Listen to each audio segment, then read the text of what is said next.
In a time when everyone is trying to make money online or in crypto, this guy is doing it in an old-fashioned way, by flipping houses. In this video I'm gonna be talking to Mike.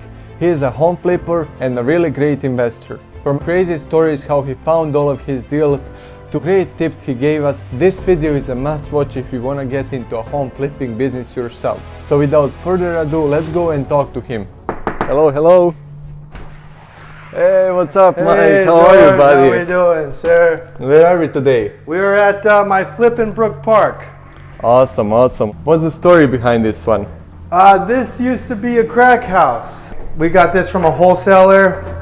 They bought it from a tax lien, I believe. There was a huge tax default on this one, so. Wow. How much did you pay? I paid $140.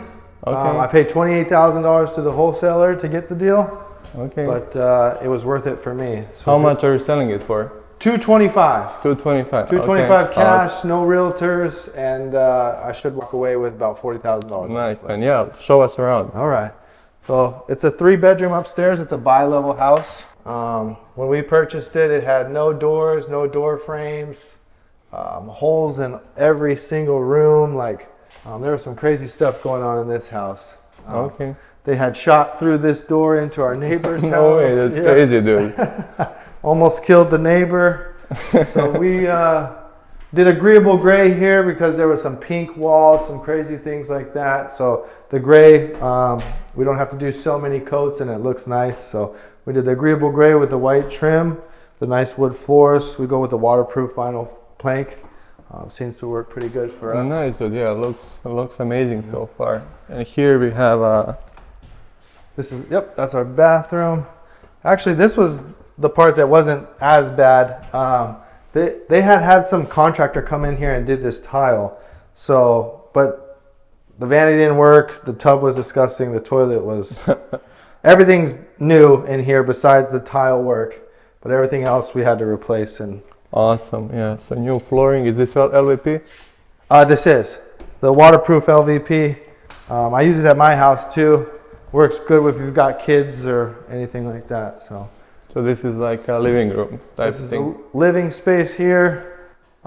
This one kind of has not a huge dining space, but we imagined having a table here against the wall right out here would be nice. So if you come this way, this is the kitchen.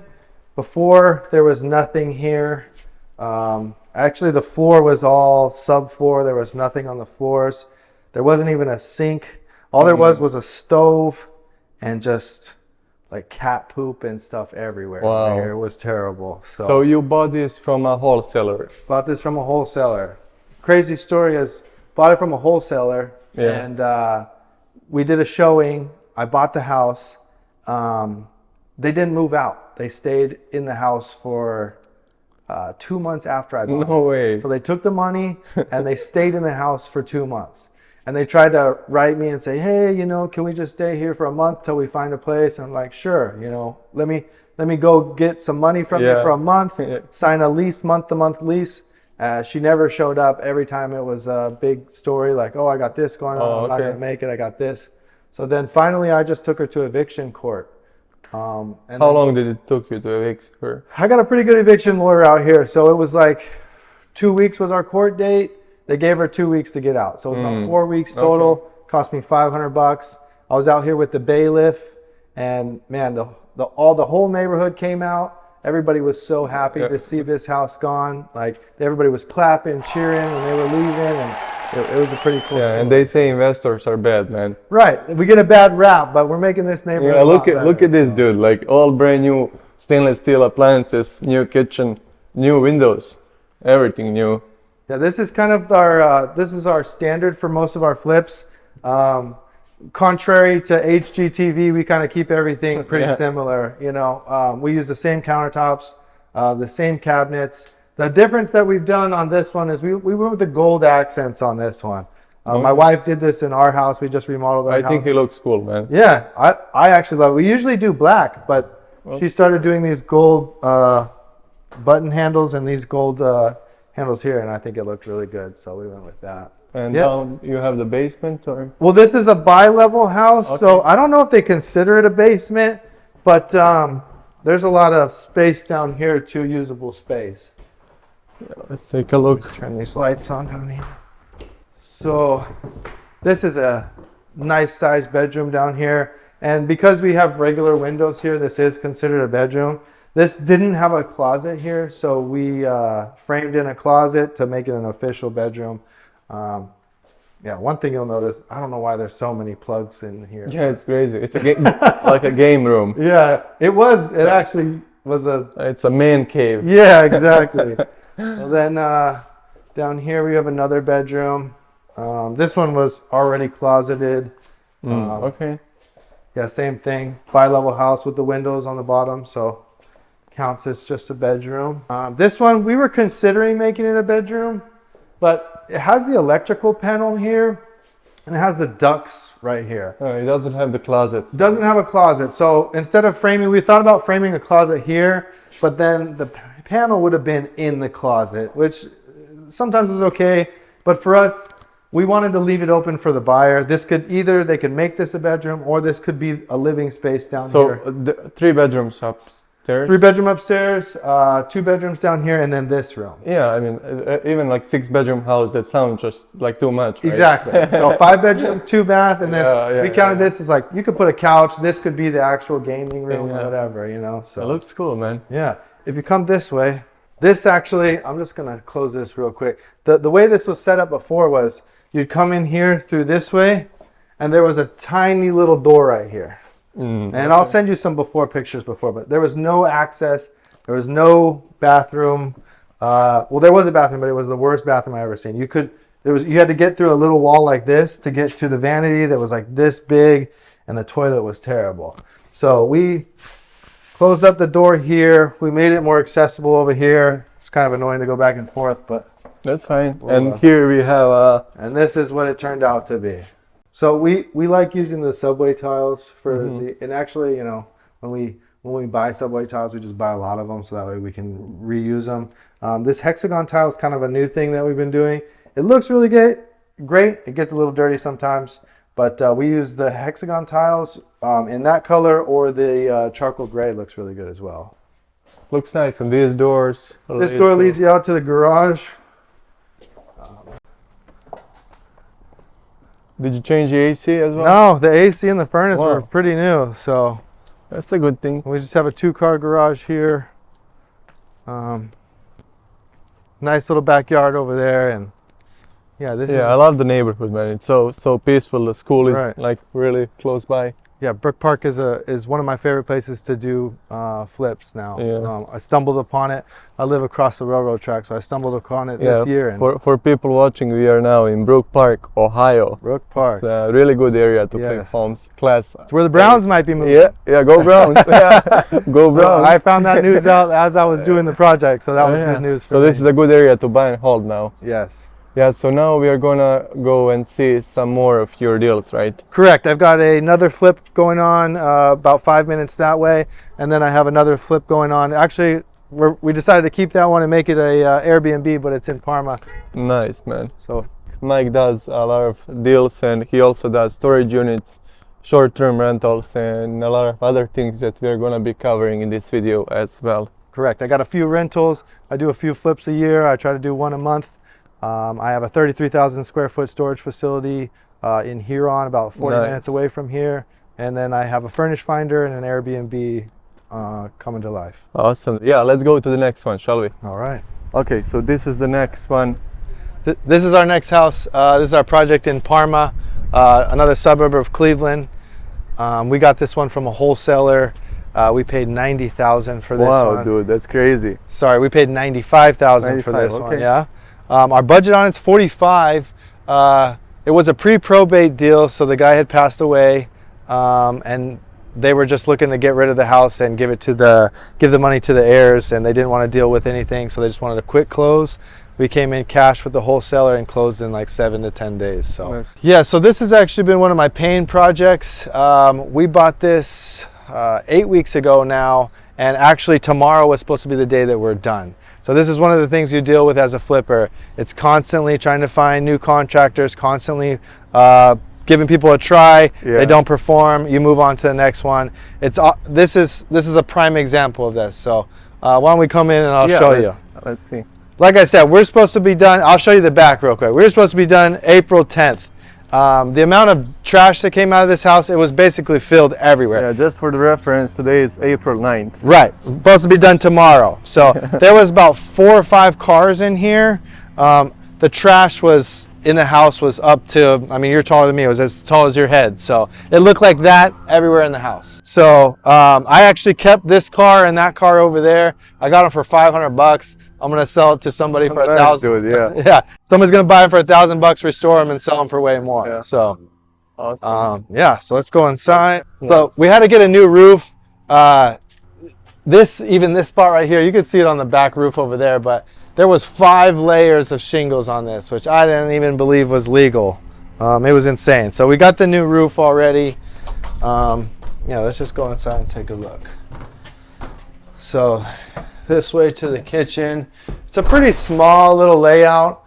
When we first got it, there was only a small little kitchen that basically came to this wire. And they tried to put a little dining area here, but it just didn't really work well. The stove was over here.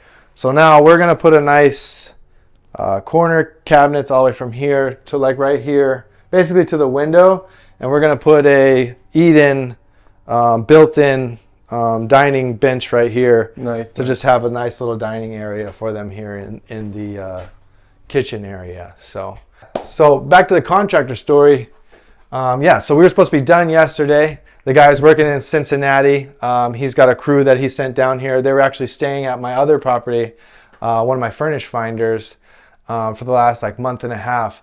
Well, long story short, those guys weren't doing anything over here. I'd come over here and it looked like they were still digging out trash. They had put up a couple little slots of drywall, but come to find out they stole the guy's truck, took off with all his tools, and didn't do anything at the house. So now he's got a whole new crew coming in here to finish the job, and we're starting to see a little bit more progress. But yeah, this one's kind of been one of those nightmare projects, but we're getting through it. Nice, man. And we got the bathroom almost done. You can't really see the tile on the bottom, but we got a nice, actually, I'll show it to you. We got the Subway backsplash, or the Subway tile shower. And we're doing this nice graphite octagon. You can see it here, but this octagon tile here in the bathroom. So should be pretty nice. Like I said, the amount of trash that was in here was like head high everywhere. You could barely walk anywhere. So we are just finishing up doing the drywall repairs. We had to rewire a lot of this house, as you can see, because it was really old wiring. So now we're just basically patching up the drywall. We should be ready for paint this week. Windows look okay, man. Are you gonna be replacing them? So that was one thing that we were talking about. You know, I thought about replacing them, and if I was gonna flip this house, I would replace all the windows. Yeah. You know, but we decided to keep this as a Airbnb. This area of Parma, they allow Airbnbs. Like a lot of places, they have a 30-day minimum, which basically kills your Airbnb. Yeah. But Parma allows you to have a full Airbnb. How much per night can you get at this one? I have a buddy that's right down the street, and he's getting like 150 to 200 a night. So wow, on a 2-bedroom, 1-bath. So this is a 3-bedroom house, and that's a duplex. So we should do all right. But during the winter, it gets a little tough. But you know, as long as we make profit during the good months, then we'll be all right. So this was like basically all these doors. Everywhere you went was a door. Door here, door here. There was a door here. So we just decided to just open these up, take this door off, open this up here. We're going to be taking this one off and opening it up here. There's no reason for there to be a door to go to the kitchen. So yeah, exactly. This is the kitchen area. This is the front room. Small little front room. But we plan on, you know, like I said, it's going to be an Airbnb. So we've got a nice like U-shaped couch that'll go here. Nice TV on the wall. It'll be nice and inviting for the guest. Let's go upstairs. Starting with primer up here. This is kind of just a space that was full of cabinets and all kinds of stuff. Little nook there. But this we're going to make like the kind of like the king size bedroom up here. We're going to put a ceiling fan up here. And we'll just have a nice king bed here. Maybe like a little desk in the nook area over here. And just a nice size room up here. How much can you get in rent if you were to keep this as a rental? Honestly, like Parma's gone from anywhere from like 1350 to Okay. I've seen them at 1650. So anywhere in that range. So we're blessed to have this property be paid off. We paid cash for it. So Nice, yeah. whatever we do with it, it's going to be a win for us, whether we sell it, keep it, or make it an Airbnb. We're excited about it. We just got to get through the renovation. Okay. Yeah, let's see the basement. So this is the basement. We are supposed to be a lot further than this. We're going to have this drop ceiling taken down. We're going to end up just blasting the top because I've done it at other properties where they just do the black top and it makes it like a lot nicer. And like, see, you've got to crouch a little bit, you know, it's not much room in here. So if we take this down, we'll have like from here, like the rafters are another 4 inches up here. So it'll be nicer. We've contemplated the idea of here. I have another house where we actually painted these panels. Okay. And it looks like a shiplap wall. And if you make it white and paint it, it almost looks like a shiplap wall, and it's like really, it really brightens the place up. But this one has so much like problems with it. Gotcha, it's going to be tough to do. So more than likely, we're going to end up having to either pull it down. These cinder blocks here, which if you paint them white, it looks nice and it brightens it up, but it's not a finished look, and it kind of looks like a gel. Can you just put a 1/4-inch drywall? I think that's what we're going to end up doing. Okay. Yeah, I think that's going to be the best Are play. you worried about like the water? You could see there was like, at some point, there was like some water coming in. We haven't, this winter, there's been absolutely no water whatsoever. There's really nothing with the foundation or anything. What I think happened was the water heaters tend to sometimes like just pop and they leak everywhere. So I think that may have happened, but overall, like, you know, there was stuff on these walls too. This, like I said, it was so full of stuff in here. It was unbelievable. It took 18 dumpsters to get the stuff out of here. Wow. 18 dumpsters. So, yeah, that's pretty much it. The appliances are over here. Oh yeah, those other contractors, they stole my washer too, out of all things. They stole the washer. That's crazy. Yeah, but we have a new hot water tank and this old furnace. We're getting a new furnace and a central AC put in this on Saturday, actually. So, okay, so let's go to the next one. All right, our next one is Brook Park. It's another suburb. It's where we had the last one. We'll go back over there and check out how that project's going. Awesome, dude. Yeah, let's go. Yeah, so this is in Brook Park. This is where we had the other house on Sandfield. It was actually the crack house. We're about 2 streets away from that, maybe a little more. But this is our newest project. This was a foreclosure that we got from a sheriff deed sale through an agent. It was actually listed on market for $135. I saw, yeah. Yeah, and I walked through it with the agent. I was like, I can't pay $135 for it.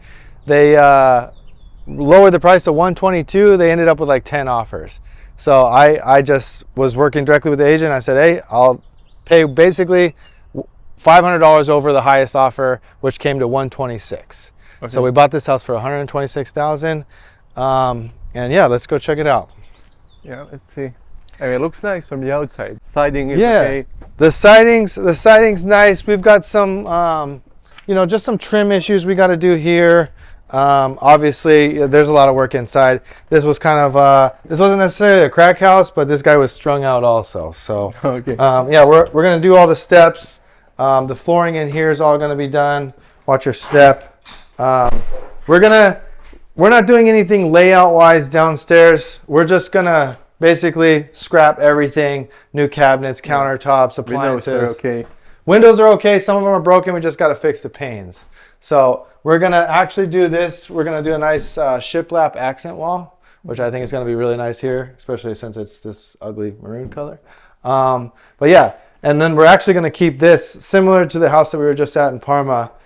There's not much dining space in here. So we're going to keep this. We're going to paint it white. We're going to put a table here. And this will be a nice little dining eating area here. So pretty simple in here. This was a thing back in the day. Like ceiling fans, I feel like every house that I bought has a ceiling fan in the kitchen, but it's not something that we do. We kind of take those out. Yeah, I agree. Okay, this is the living area. It's a decent sized living area. You know, we've got some trim stuff to do here, some drywall patches.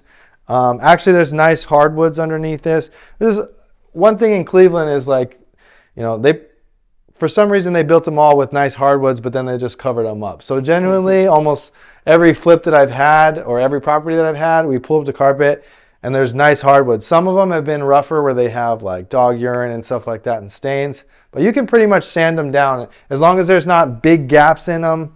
You can sand them down and restain them, and they look so nice. Is this gonna be a flip or? This is gonna be a flip. Brook Park is kind of on fire right now because the Browns have talked about moving literally right across the railroad tracks here. They're buying 178 acres.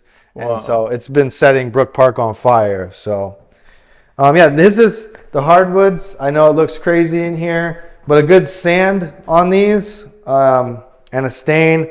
Like there's no huge gaps. There's no buckling, anything like that. So, and here we're just going to sand, paint, put closet doors on these, a new door here, basically the same over here. On this one, we have this window to fix. We actually have the window right there, so we're just going to switch the panes and put it back on the track. But yeah, definitely going to take a couple coats of primer to get this dark stuff out. Yeah, and to get the smell out. Yeah. Well, I think the carpets will help a lot with that too. Yep. But then new door here, new framing.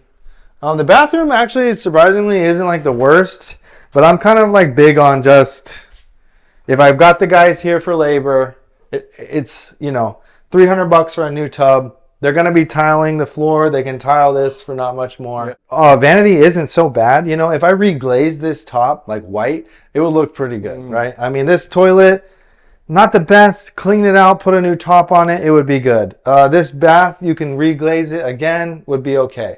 I'm not a huge fan of that. If I'm going to pay guys to do labor here and they're going to tile the bottom, we might as well have a nice tile bathroom with a new tub that cost me $300. So the difference is like literally $300 here, $100 here, and $200 here, and we have basically a brand new bathroom. Yeah. So why not do it? Like another light here, we could put a light here for $50 on Amazon, put these frames in, and the bathroom's totally done. That's a good return. Probably. Yeah, it's a very good return on your money, and it's worth it if you got the guys doing the labor already. So up here's a little bit of a weird layout. Not a huge fan of how this is, so we're floating some ideas on what to do with that. But, you know, when you come up here, it's like got these weird things here, you know. But we're floating the idea, we want to make this like a nice master suite up here. So what we're planning on doing is we're going to blow this out. We're going to get rid of this closet. We're going to get rid of this closet. There's a huge space in here too. So we can't do too much, like because the stairs are right here. But what we're going to end up doing is putting like a stand-in shower, possibly right here, and then having like a bath and a vanity right here. So that way we'll move this closet over here, and we'll kind of just like frame in a closet right here. We're going to do the shower here. I think so, yeah. Nice, man. We're thinking about it. Like I think how hard it is to run the plumbing and everything. Well, so the stack is right on the other side of this wall. Okay. So yeah. the stack, if right past this beautifully wallpapered wall that you see here, is the stack right over there. So it should be fairly easy to run the plumbing to here and just branch off it. That would be awesome. Dude. Yeah. So having a nice, you know, and like I said, this will be cut off to right here. So this big space right here. I just envision having a nice king size bed right here, maybe a little nook over there, seating area, and then having a bathroom up here is just gonna, and then, sorry, I'm going a little fast, but that's fine. That's fine. This ceiling is going to be taken down too. We're going to re-drywall this whole thing.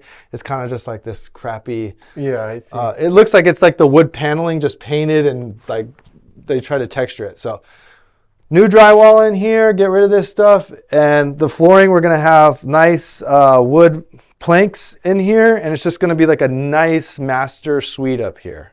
Okay. So it's going to be some work, but it's definitely, I think it's going to be worth the return. You know, having a great master suite up here is going to be a big return on our money. So hopefully we can hit our numbers on the back side. So we've kind of estimated this rehab to be around 45 to 50. I think 50 on the high end, just because the city wants me to repair some of the blocks. They want me to do, the city has some stuff that they want me to do that they always think isn't that expensive, but it always comes back for like 5-6 grand.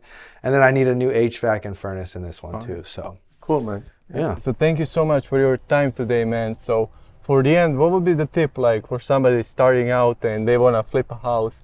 Like, what's the first step? I'd say the first step is what I tell everybody is get your lead generation down, get your deal finding skills down, because everybody gets hung up on the money. You know, everybody gets hung up on, I don't have money to do this, I don't blah blah blah. It's always the money. If you ask anybody, it's always the money. But when you find a deal, you find people that will fund it. You know, if they can make profit off the deal, you can either partner with them, and they'll take, you know, a cut of the profits, or they'll charge you interest per month. People always have money that they want to put to work.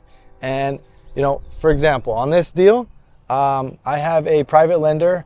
I believe she's in her 70s. She just has some money that she doesn't want to make 5% with the government, or she doesn't trust the stocks. She knows that I'll pay on time and that I'll give her a good return. So I give her 10% and 2 points, and she loves it. She's trying to throw me more money in order to get more awesome. deals. So I always tell people, don't get hung up on the money, get hung up on finding a deal. If you can find a deal, you'll find the money. And do you have like tips for finding the contractors? I mean, that's the biggest piece of the puzzle, just finding somebody to do these flips for good money and to be reliable, right? Not to steal a truck. Exactly, yeah. So that's actually, you know, I never realized that would be such the, you know, the biggest problem. You know, I thought, you know, contractors, they want the money, they want to do the job, blah, blah, blah.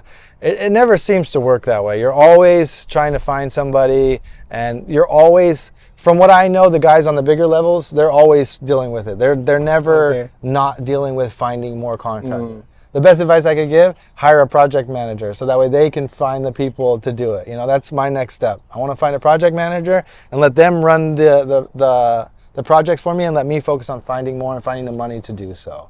But as far as contractors, you know, references, even, man, I've had a reference from a really reputable agent out here who actually manages a couple of my properties, and the guy she referenced me and got mad at me for using actually took 7 months on a property, and it was the worst project I had seen done. Yeah, so there's really there's no rules. There's no rules. You can go to Home Depot, you can find people there, Angie's List, Facebook, and just give them a try, have them do a smaller job, and then work up to something bigger. Yeah, but at the end you gotta be present here and just take a look at everything daily, like how everything is going, right? Definitely have to show face. You know, that's one thing that you have to do. You have to be here. You have to see what's going on, because they just won't show up. You know, they won't do what they say they're gonna do. They'll give you every excuse known to man. But yeah, showing face and showing them how serious you are about the project tends to get them to work a little bit better. So So you showed me 3 properties today. So like that's 3 properties a month. Do you usually flip 3 houses a month? That's like 36 a year, right? No, I'm not at that level yet. I'm doing like 1 a month essentially. I try to do 12 a year, but pretty soon I'm going to be looking to scale that further. I do enjoy doing this, but like I said, one thing I don't enjoy is running the project from start to finish. I've learned the process enough now where I am going to be outsourcing project management for sure. Yeah, makes sense. That will allow me to grow also to get to that 36 a year. So do you have like an income level that you're chasing, or is it just more about finding the deals and you know, adrenaline and excitement that you get from closing these deals and calling people and, you know, dealing with the sellers and everything? Honestly, I like per deal, how much am I trying to make? Or just like, or a year or whatever. I'm trying to I average about 30,000 per flip is what I'm trying to do. You know, if I can make 30,000 conservatively on conservative ARV and conservative budget numbers, then I'll take the deal, you know. So right now I'm trying to net 250 a year. That's what I look to do. That's awesome, dude. Yeah, and besides you're doing the flips and everything we were talking before, you do have some storage facility, right? Yes, I do have one 33,000 square foot storage facility. That thing's pretty awesome, man. I monitor it through cameras a lot. I have a virtual assistant that does it, and we do a lot through software. So that we'll have to make another video on that one for sure. We will, for sure. If they subscribe and hit the like button, we'll post another video pretty soon with you.